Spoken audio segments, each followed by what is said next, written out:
paraît que je devrais rentrer. Mon train arrive dans quelques secondes et il paraît qu'on va donner un spectacle à la Luna Negra. Mais franchement, ça me fait chier. J'ai pas envie de rentrer, j'ai envie de rester là dans la neige. J'ai écrit un petit texte, mais je pars en improvisation, j'en ai marre. 18h20. Faïs. J'en ai pour 2 jours et 3 heures de trajet. Déjà, pour aller à Oslo, 4h15 de trajet. 4h15 minutes, mon Dieu, mais que c'est chiant! Et tout ça pour faire un spectacle, mais un spectacle que je n'ai pas envie de faire. Je devrais faire attention au pliage d'un camarade en plein milieu de la scène. À quoi ça rime, un pliage en plein milieu de la scène? Franchement, pourquoi? J'ai envie de marcher dessus, de le piétiner, de le froisser, de le retourner, de le reposer.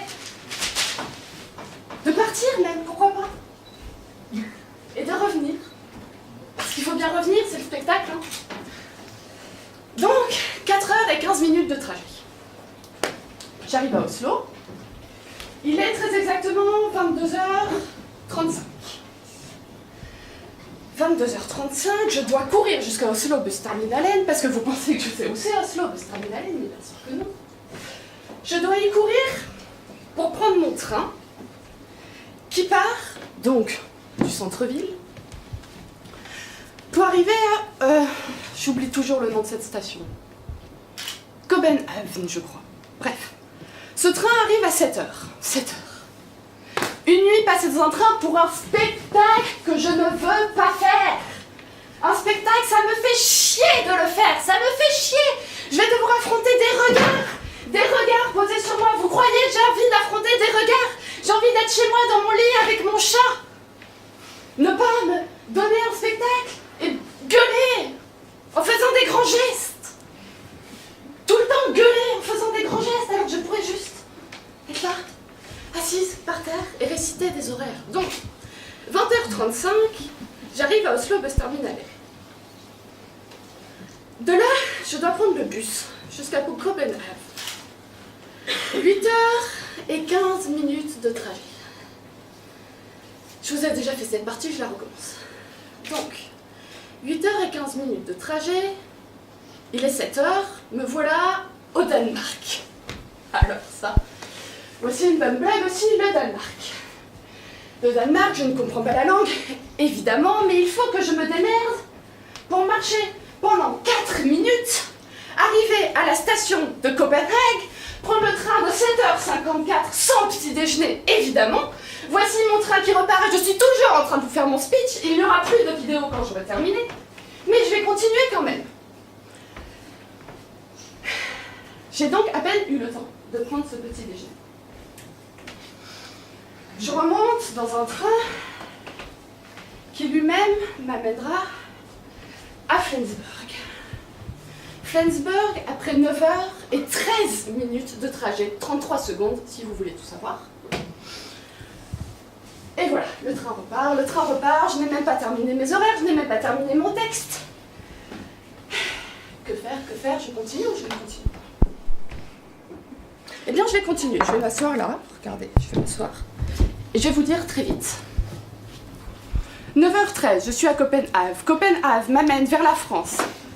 40 minutes de trajet. Un gamin crie. Sa mère porte plainte. Elle en a marre que les gens se plaignent de son gamin. Mais franchement, supporter un gamin pendant 3h40 de trajet, je vous assure, c'est pas marrant. Ensuite, j'arrive à Paris-Est. Je comprends la langue, mais je préférerais ne pas la comprendre. C'est fou s'ils peuvent parler pour ne rien dire. Moi aussi je vais parler pour ne rien dire. Je vais arriver sur scène, m'asseoir, parler pour ne rien dire, rester assise, comme ça. Vous regardez, vous me regardez. Qu'est-ce que vous voulez que je vous dise?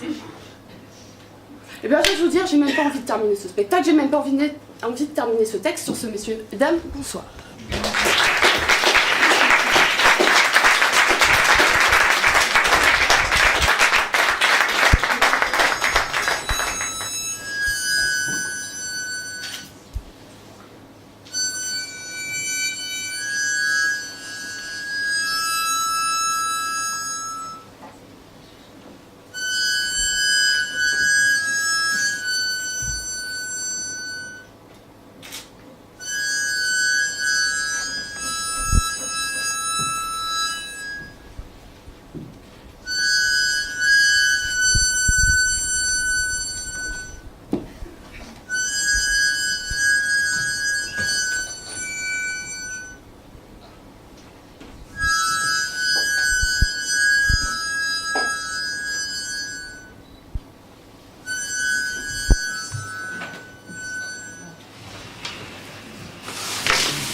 Tiene la tarara un vestido verde lleno de volantes y de cascabeles. La tarara sí, la tarara no.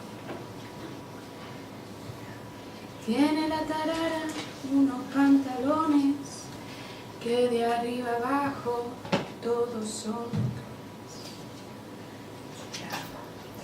la tarara sí, la tarara no. La tarara niña que la he visto yo.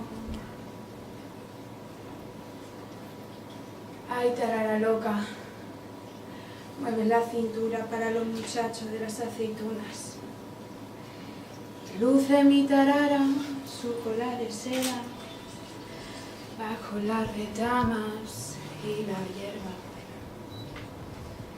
Ay, tarara sí, ay, tarara no. Ay, tarara niña de mi corazón.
Un léger incident technique nous oblige à faire quelques minutes de pause. Veuillez nous en excuser.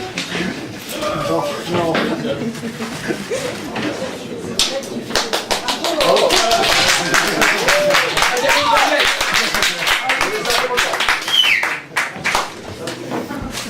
Je voulais passer inaperçu, mais c'est raté.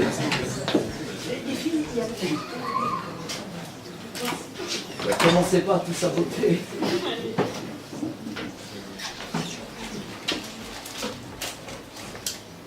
Je vais vous raconter l'histoire de l'être au très très grand bien.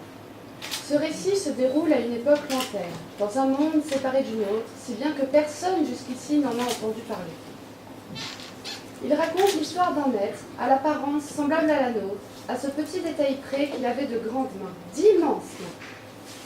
Elles étaient en effet si grandes que lorsqu'il se tenait debout, elles s'enfonçaient dans le sol. Elles étaient si lourdes qu'il devait traîner ses mains derrière lui en marchant. Elles étaient surtout si encombrantes. Partout, il fallait leur trouver une place. À tout moment, son dos ployé, ses jambes traînées, ses mains raclées, et lui, souffrant. Pourtant, avec ses mains, il pouvait faire tout un tas de choses merveilleuses. S'il le voulait, il aurait pu, d'un geste, construire un pont, faire décoller des avions en les lançant comme s'ils étaient en papier, ou attraper des météorites avant qu'elles ne frappent sa planète. Mais toutes ces choses, lui, n'en voulait pas. Tout ce qu'il souhaitait vraiment, c'était ces petites choses du quotidien, des choses bêtes pour certains. Cueillir des framboises, tenir une main, caresser un visage. Il ne demandait pas grand-chose au fond, simplement que ses mains, ses deux grandes, très grandes mains, rapetissent un peu. Qu'il puisse profiter de bonheur simple, qu'il soit comme tout le monde. Pour être comme les autres, il eut l'idée d'occuper ses mains, avec toute sa force, avec toute la puissance de sa volonté. Alors peut-être finirait-il par les user.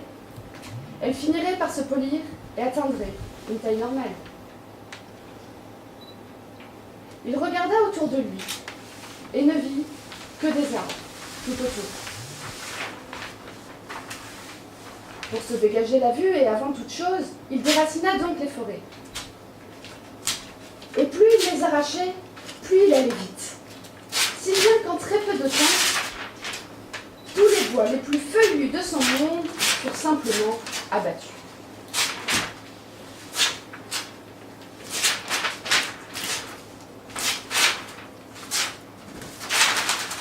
Mais cela ne lui suffit pas, et il sentait qu'il pouvait faire plus. Il marcha alors longtemps dans les montagnes. Arrivé au sommet, il posa ses mains sur le sol. Il appuya et appuya, tant et si bien qu'il finit par aplatir la montagne.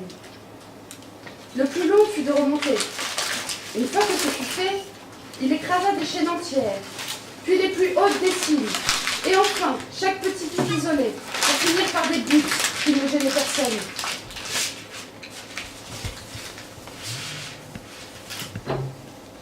Il chercha quoi faire ensuite, et trouva bien rapidement.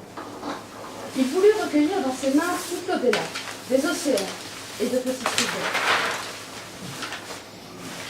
Avec appréhension, il essaya.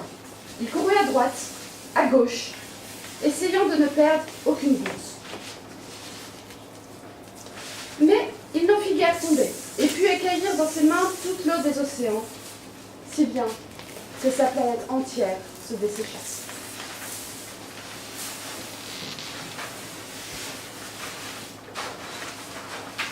Ce spectacle ne fit que l'énerver. Malgré tous ses efforts et ses prouesses jamais achevées par quiconque, ses mains ne rétrécissaient pas. Alors il repensa à son idée de les user. Comme il ne restait plus ni végétation, ni roche, ni eau sur sa planète, il gratta le sable du désert des jours durant. Il continua tant qu'il put jusqu'à ce qu'il ne reste pas même un seul petit grain.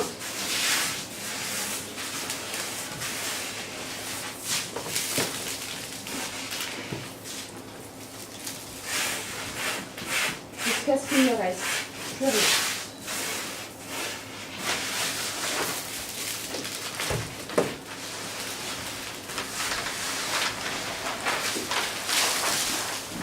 Il ne pouvait plus soulever les mains pour quoi que ce soit. La planète elle-même cédait face à lui et à la demi-mesure qu'il déployait. Alors il lui pensa qu'il lui restait qu'un choix. De dépit, il décida d'éteindre les étoiles. Au moins, croyait-il, la brûlure aurait effet, à condition qu'il puisse tendre le bras jusque-là. Il essaya d'abord avec la lune, qu'il brisa avec facilité.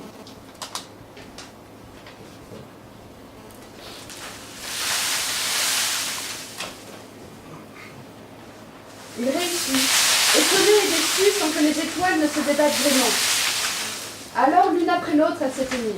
L'être aux grandes mains se demanda. J'ai déraciné leurs arbres, aplati leurs montagnes, vidé leurs océans, gratté tout le sable. J'ai même éteint toutes leurs étoiles. Que reste-t-il aux êtres qui, comme moi, vivent? De peur, de colère, de tristesse aussi. Il écrasait les êtres vivants sur sa planète. Il savait qu'au fond, il ne pouvait plus y vivre. C'était cruel de détruire leur terre, mais c'était pire de les laisser sans rien. En cherchant sa place, il avait détruit toutes les autres, et il ne savait pas comment reconstruire. Comment faire avec des mains aussi grandes? Il se sentait beaucoup trop maladroit pour créer. Alors il se tourna vers la seule chose plus grande encore que lui, qui pourtant avait balayé jusqu'aux étoiles. Il prit son élan et tendit sa main. Il ne lui restait ensuite plus qu'à la refermer. D'un geste, il avait éteint le soleil.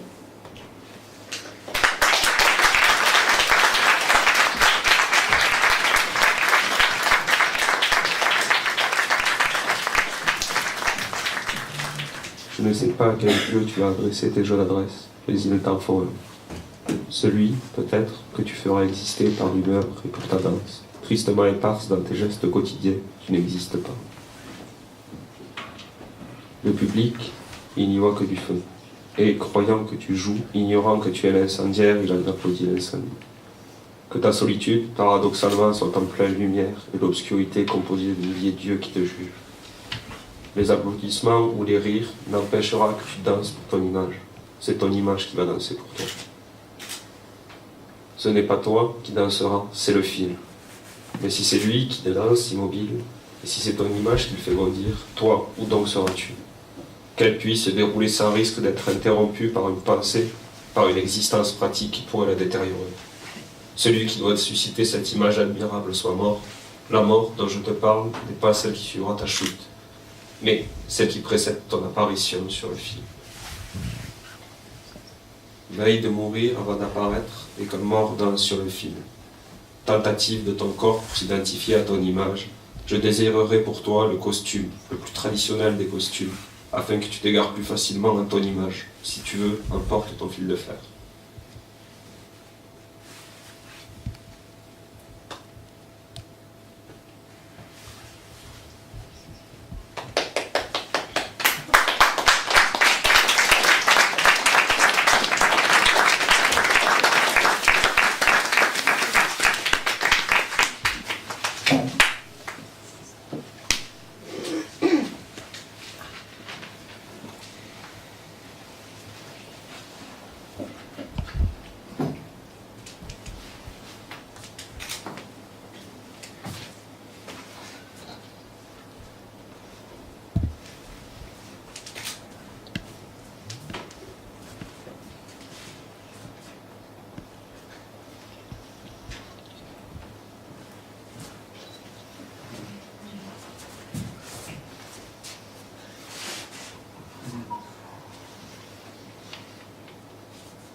bien installé? Attends, il n'y a pas grand-chose là. Ah, voilà. Ouais, c'est bon. Vas-y. Ça fait peur? Bah, ouais. Pas trop. Non? Bah, attends.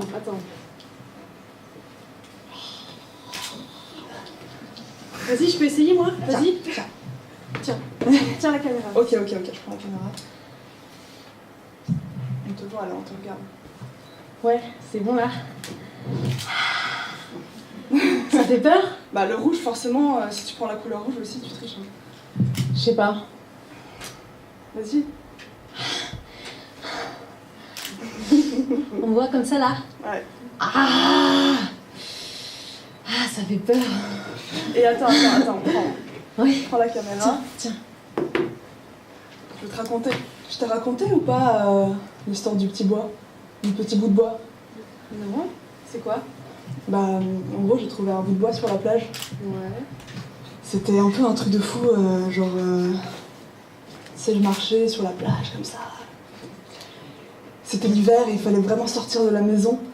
Et du coup je marchais pieds nus dans l'eau et j'avais les pieds brûlants et glacés à la fois et je sentais chaque petit bout de sable qui me rentrait dans le pied et ça me faisait super mal. Mais je me supportais, c'était pour mon bien, tu vois, faut sortir, respirer le bon air. Bref, et j'ai trouvé ce petit bout de bois dans le sable comme ça. Il était à peine reconnaissable. Et puis j'ai su que c'était quelque chose d'énorme. Je l'ai pris et ça m'a bouleversée. J'ai senti que c'était un message de l'univers, quoi. Un message de l'univers? Ouais, que vraiment c'était un signe que j'étais en vie, que c'était un indice, tu vois, sur le chemin à prendre. Après, j'ai fait quelques recherches et j'ai vu que la forme de ce bout de bois, en fait, ça voulait dire la torche qui éclaire dans l'obscurité. C'était, tu vois, le feu qui apporte la connaissance et la connaissance qui permet de passer à l'action. Et du coup, j'étais genre, ouais. Attends. Attends, tu veux que je prenne la caméra? Ouais, attends. Elle est folle, mon histoire, quand même. Oh putain, non mais attends, tu délires complètement là. Mais non, attends. Non mais je veux dire, attends, je me souviens bien moi du feu. J'ai vu cette maison qui a brûlé, c'est pas du tout ton feu là, enfin non. C'est pas ton ami le feu, ok? Non mais c'est le bout de bois. Tu me racontes, ça se réchauffe là, dans la nuit, n'importe quoi, tu délires complète meuf. Bah attends, ça réchauffe là, regarde, t'entends le crépitement, on a le feu Quoi? à côté. Le crépitement du feu? Tu te fous de ma gueule ou quoi? Enfin, on l'a enregistré hier. Tu sais très bien, on l'a mis là sur le Mac de Fred et il nous a dit... Attends, prends la caméra. Il nous a dit, tiens, Non, vas-y. Louis, regarde-moi. Louis, c'est taré. On est dans la forêt, il y a le feu à côté. On est dans la tente, on campe là. Mais... Tu te souviens pas, on a passé la journée à marcher. Non mais... Attends, tu sais que tout le monde te regarde là. C'est qui tout le monde? Bah, ceux-là, dehors, le public. Enfin, il y a que toi comme public là, que je vois. Bah, tu les vois pas, mais je crois qu'ils vont bien se marrer quand Mais tu parles de qui, Louis? on va Oui, sortir. tu parles de qui? Bah, tous les gens dehors là, ils sont venus pour nous voir, je crois. Dehors, mais dehors, il y a que les sangliers dehors. Bah, en Paris.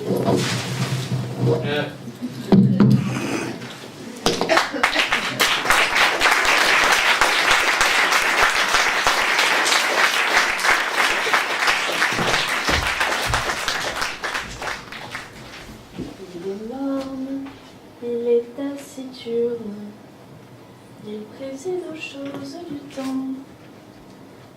Il porte un joli nom, Saturne, mais c'est un dieu fort inquiétant. Il porte un joli nom, Saturne, mais c'est un dieu fort inquiétant. En allant son chemin morose, pour se désennuyer un peu, il joue à bousculer les roses. Le temps tue le temps comme il peut. Il joue à bousculer les roses. Le temps tue le temps comme il peut. Cette saison, c'est toi, ma belle, qui a fait les frais de son jeu.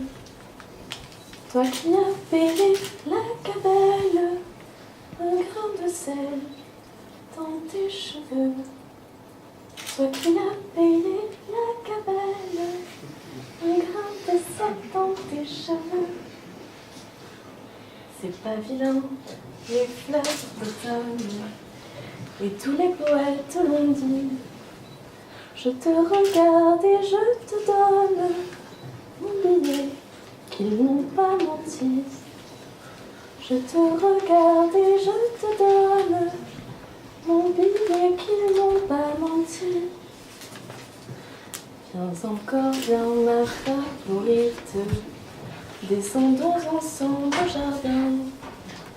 Viens effeuiller la marguerite de l'été de la Saint-Martin. Viens effeuiller la marguerite de l'été de la Saint-Martin. Je sais par cœur toutes tes grâces, et pour me les faire oublier, il faudra que Saturne en fasse des tours d'horloge de s'habiller. Et la petite pisseuse d'en face peut bien aller se rhabiller.